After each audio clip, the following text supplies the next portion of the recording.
এখন দেখবো হচ্ছে কি আমাদের FTTX রাউটার থেকে যে সমস্ত লিংক কর্পোরেট লিংক চলে আমাদের এই অণু দিয়ে, ওই সমস্ত লিংক গুলো আপ আছে কিনা যেগুলো আমি এনএমএস এ পাই না। সাধারণত আমার এই এনএমএস এ পাই না। তা তা ওইগুলো আমি কিভাবে চেক করবো যে আমার লিংকটা আপ আছে কিনা? তাহলে আমি সরাসরি চলে যাবো আমার মাইক্রো রেটরে, তার জন্য ভিপিএনটা একটু অন করে নিতে হবে। ভিপিএনটা অন করে নিলে চলে গেলাম আমি কুমিল্লা ইপিজেড রাউটার।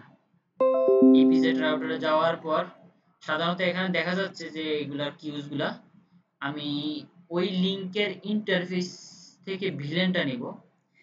এই যে ভিলেন, এখানে বিভিন্ন লিংক আছে। ধরুন আপনি জানেন যে লিংকের নাম কি, আমি এসিআই স্বপ্ন, এই যে এসিআই লিখলাম এই জায়গায়, এই জায়গায় লেখাতে দেখেন এই যে এসিআই এটা হাইলাইট হলো। আমার ভিলেন হচ্ছে গিয়ে 1108। তাহলে আমি 1108 ভিলেনটা নিয়ে আইপি, এই যে এখানে আইপি, আইপি থেকে এআরপি তে যাব।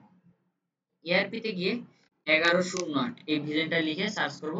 সার্চ করলেই দেখুন এখানে, দেখুন এখানে রিচেবল লেখা আছে, তার মানে আমার ওকে আছে বলা যায়। তারপরেও আমি রাইট বাটন ক্লিক করে পিং দেবো এখানে।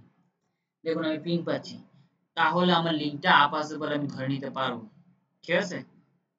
আর তাছাড়া আপনি যদি বিটিএস থেকে যে সমস্ত লিংক গুলো চলে এগুলো চেক দিতে চান, তাহলে আপনি বিটিএস এর লিংকে আমি দেখা দিচ্ছি কিভাবে দেখতে হয়।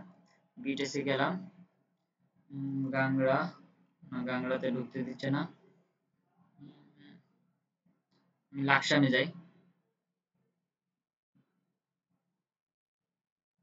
লাকসামে ঢুকতে দিচ্ছে না। আচ্ছা ময়নামতি দেখি, ময়নামতি ঢুকতে পারছি। আচ্ছা এইখান, এখন আমি দেখবো এই যে এখান থেকে আমি আমি এটারও আমি এই স্বপ্নটাই চেক দেবো। এইখান থেকে আমি আইপিটা নেবো, এটা হচ্ছে নেটওয়ার্ক আইপি। সাধারণত নেটওয়ার্ক আইপি তো আর কোনো ক্লায়েন্টে বসে না। এই অ্যাড্রেস আইপিটা হচ্ছে কি আমার রাউটারে বসছে, আর এটার পরের আইপি মানে 85 মানে 86 বসছে কিন্তু আমার ক্লায়েন্ট সাইডে। তাহলে আমি এখান থেকে এআরপি তে যাব, এআরপি তে গিয়ে আমি আইপিটা সম্পূর্ণটা বসিয়ে 82 দেবো। এই যে 86 আমি ল্যান্ড পাচ্ছি, পিং মারবো, এই যে পিং পাচ্ছি।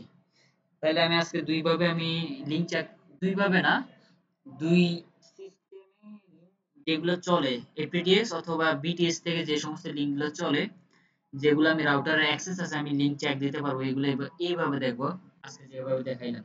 ঠিক আছে, ধন্যবাদ।